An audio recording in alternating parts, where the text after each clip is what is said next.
Narito si Rhea del El Sultan, isang kahangahangang batang 10 taong gulang mula sa Purok A poblasyon, New Coralia del Valle Norte, sa paggabay ng kanyang tagapayo na si Ginang Rosel Espinazo at suporta ng kanyang mga magulang sina Ginoong Rayo T. Sultan at Gina Edeline S. Sultan.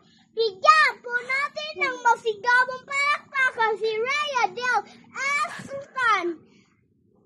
Din din din din din din din din din din din din din.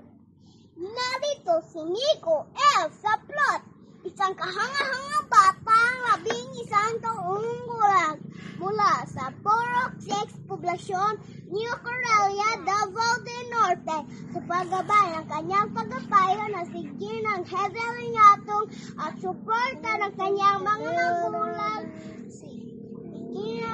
sina Ginoong Manolito Saplot at Gina Mayam Saplot. Bigyan po natin ng masigabong palakpakan si Nico L. Saplot. Din din din din din din din din din din ding ding ding ding ding. Narito si Mark Andre D. Bernales, isang kahangahangang batang 9 taong gulang mula sa Purok 5A poblasyon, New Coralia del Valle Norte, sa paggaba ng kanyang tagapayo na si Ginang Romelie C. Castelo at suporta ng kanyang mga magulang Gina Ginoong Albert Bernales at Gina Martel D. Bernales. Bigyan po natin ng masigabong palakpakan si Mark Andre D. Bernales.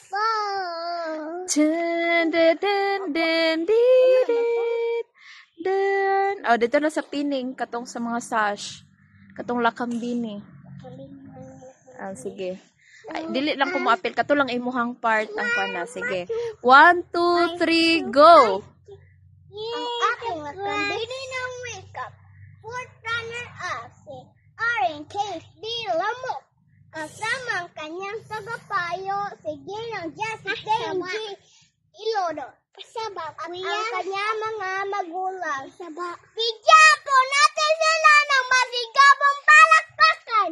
Ayaw! Dun dun dun dun dun dun.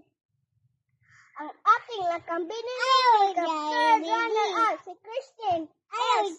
Giray. Kasama ang kanyang tagapayo si Ginang Grace R. Clarence. At ang kanyang mga magulang. Bigyan po natin sila ng masigabong palakpakan. Dun dun dun dun dun. Dun dun dun dun dun dun dun dun. Ang ating nakambini ng recap, second runner-up si Simri Priscia B. Arbiol. Kasama ang kanyang tagapayo si Ginang Aubrey I. Leones at ang kanyang mga magulang. Bigyan po natin sila ng masigabong palakpakan. Tududun. Tududun. Tududun. Dudun. Dun. Dun. Aha! Ang ating lakambini ng recap, first runner-up si Naylay Kiano F. Kunahap. Kasama ang kanyang tagapayo si Ginang Aubrey I. Leones at ang kanyang mga magulang. Bigyan po natin sila ng masigabong palakpakan. Tududun. Dun. Dun. Dun. Dun. Tududun. Dun. Dun. Dun. Dun. Dun. Dun. Dun. Dun. Dun. Ang ating lakambini ng recap, 2025, si Dia Zarin A. Pagod, kasama ang kanyang tagapayo si Ginang Manelona M. Almonte at ang kanyang mga magulang. Bigyan po natin sila ng masigabong palakpakan. O sa baragod na kuya, dapat kuan katong ang ating lakambini ng wika 2025. Anong ginako na? Oh, sige, usaba. Si Dea Zarin A. Pagod. Sige, 1, 2, 3. Usabay na to ha. Sige, 1, 2, 3, go. Ang ating lakambina ng wika 2025. Si Dia Darin A. Tagod kasama ang kanyang tagapasiginang Manilona M. Almonte at ang kanyang mga magulang. Bigyan po natin silang ng masigabong palakpakan. Very good, kuya. Yay! Good job.